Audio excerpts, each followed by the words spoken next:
اپنے جسم کو چھنی کروائے گا، دنیا کفر کو پیغام دے گا کہ ہم نے اپنے نبی کی حفاظت اس طرح کی ہے۔ آج تو ایسے لنگ دڑنگ فقیر آ گئے اور ہمارے نبی کریم صلی اللہ علیہ وسلم کی عزت کو مذاق بنا دیا۔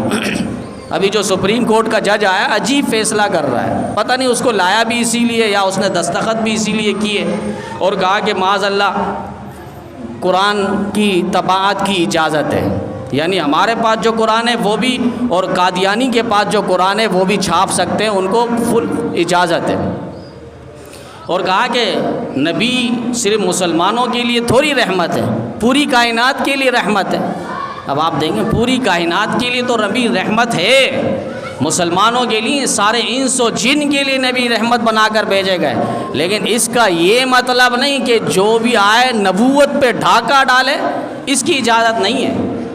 نبی خود کہہ گئے انا خاتم النبیین لا نبی بعدی، فرما گئے یہ ہادی لا نبی بعدی، میں آخری نبی ہوں، میرے بعد کوئی نیا نبی آئے گا نہیں۔ قصر نبوت کی آخری اینٹ بن کر آئے، محل نبوت کی آخری اینٹ اور دیوار بن کر آئے، جو ایک اینٹ بچی تھی اس دیوار نبوت پہ وہ اینٹ امام الانبیاء صلی اللہ علیہ وسلم بن کر آئے۔ آپ کے بعد کوئی نیا نبی پیدا نہیں ہوگا۔ وہ غلام احمد قادیانی کو لاگے سجانا چاہ رہے ہیں۔ آسان سی عام سی بات ہے، ایک شخص کے دو باپ کیسے آ گئے سامنے کھڑے، اور دونوں باپ کہہ رہا ہے، ایک ملک کے دو وزیر اعظم، یہ دھوکہ ہے، دجل ہے، فریب ہے، جال سازی ہے۔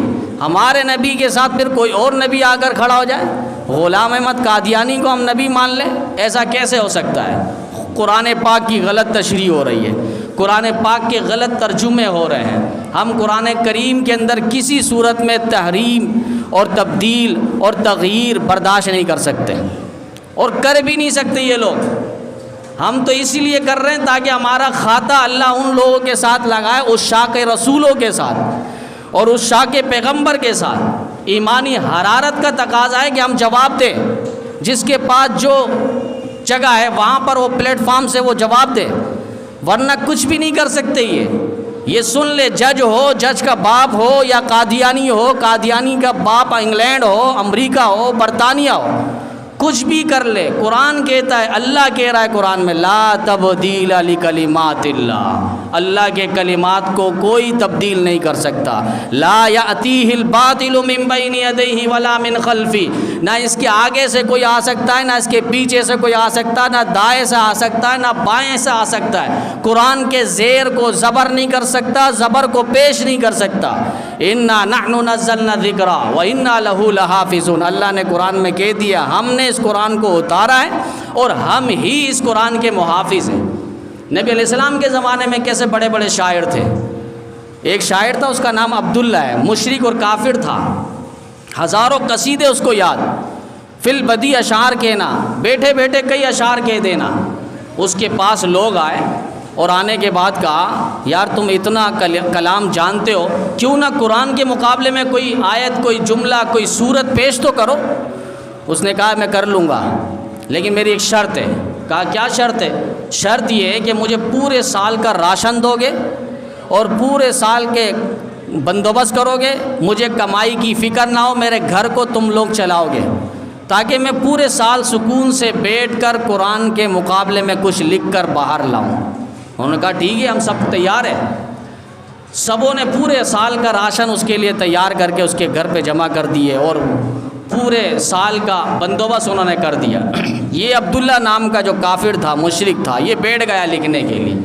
لکھتے لکھتے جب سال پورا ہو گیا، یہ باہر نکلا بڑا شیخی مارتے ہوئے، تکبرانہ انداز میں نے قرآن کے مقابلے میں معاذ اللہ کچھ لکھا ہے، اور اپنے پاس وہ خط لٹریچر لکھ کر وہ گلیوں سے آ رہا تھا۔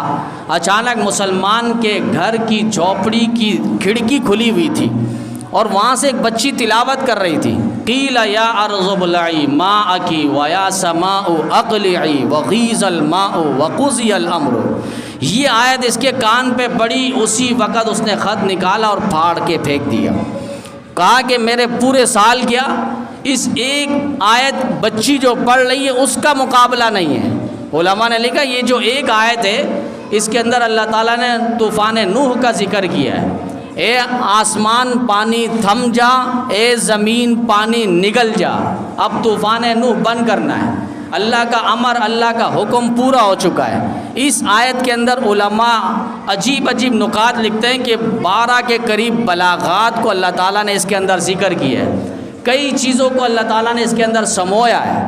وہ جانتے تھے قرآن کریم کس فصاحت و بلاغت کا منبع ہے، سرچشمہ ہے، فوراً اپنے خط کو پورے سال کی کمائی جو اس نے لکھ کر لایا تھا اس خط کو باہر نکالا اور پھاڑ کر پھینک دیا اور کہا کہ میں اس بچی کی ایک آیت کا مقابلہ بھی نہیں کر سکتا، پورا قرآن تو دور کی بات ہے، پورا قرآن دور کی بات ہے۔ دنیا کہاں سے کہاں تک چلی گئی، کہاں طیارہ اور عجیب عجیب چیزیں، سمندروں میں راستے، پہاڑوں میں راستے، انسان سے ہم کلام ہونے والی مشین بنا لی، لیکن آئے نا، ان کو چیلنج ہے۔ قرآن کہتا ہے کل ان اجتمعت الانس والجن علی ان یاتوا بمثل ھذا القرآن، اس قرآن کے مقابلے میں پوری دنیا جمع ہو جائے، انس و جن جمع ہو جائے، صرف انسانوں تم نہیں، جنات کو بھی شامل کر لو، قرآن کے مقابلے میں کچھ لے کر آ کر دکھاؤ، اس جیسا قرآن پیش تو کرو۔ پیش کر لیتا نا، کچھ عربی میں لکھ کر لا کر پیش کر دیتے ہیں، نہیں کر سکتے۔ اللہ کہہ رہا نہیں کر سکتے، 10 سورت لے کر آؤ، اللہ نے کہا پھر بھی نہیں کر سکتے، 1 سورت لے کر آؤ، اللہ نے پھر چیلنج کا جواب دیا فَإِن لَّمْ تَفْعَلُوا وَلَن تَفْعَلُوا، ہرگز نہیں کر سکتے، کر ہی نہیں سکتے، یہ قرآن ہے۔